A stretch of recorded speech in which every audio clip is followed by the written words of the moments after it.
That was a wonderful time when you served as baseball commissioner. Yes, it was an exceptional time. During that time, of course, I made the Jackie Robinson decision. You knew about that, of course. Yes, yes. That was the first black man that had been permitted to play, and the owners at a meeting voted 15-1 not to let this fellow play. There was great opposition to it because he was black, and my predecessor was Judge Landis in the commissioner's office, and for 24 years he wouldn't let the black fellows play. If you were black, you were automatically disqualified. Yes.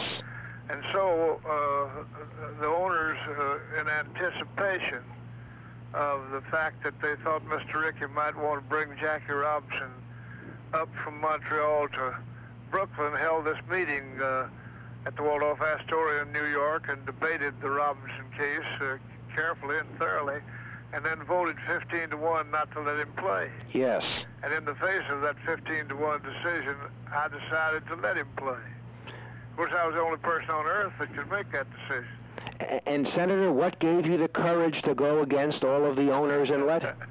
Well, I had never agreed to let them boss me around. You know, I was supposed to be their boss. That's right. And I thought under the circumstances, I was on the Senate Military Affairs Committee during the Second World War, and I had an opportunity to visit the world battlefronts at the direction of the Senate. Yes.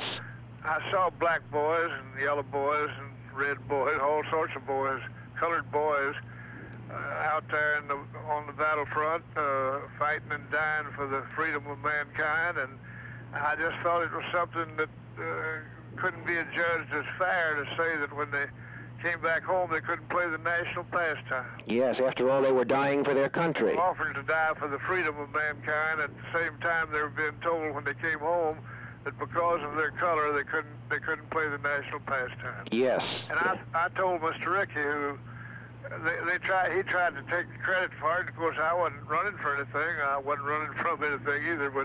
But he had no chance to do it, and he said he couldn't do it unless he was assured of my complete cooperation and support, you understand? Yes. And of course, those owners were his partners, you know, they're partners in that baseball business. Yes.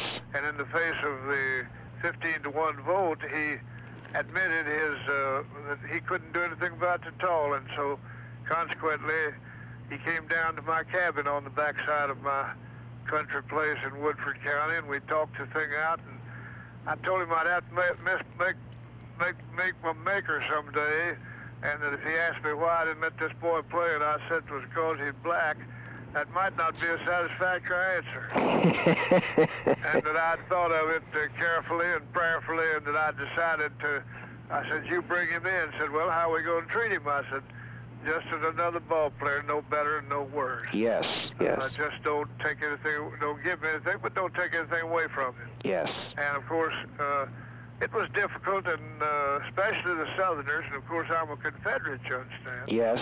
My grandfather was second sergeant in Morgan's cavalry. Yes. And the owners thought that because of that, I wouldn't make this ruling. I now know, of course, in the light of what's going on since, that they were violently opposed to a black man playing. They wanted to keep it white, and that my predecessor, in accordance with their wishes, had done what they wanted him to do. Yes. But I just decided that it wasn't just, it wasn't fair, it wasn't decent, and I was going to help end it.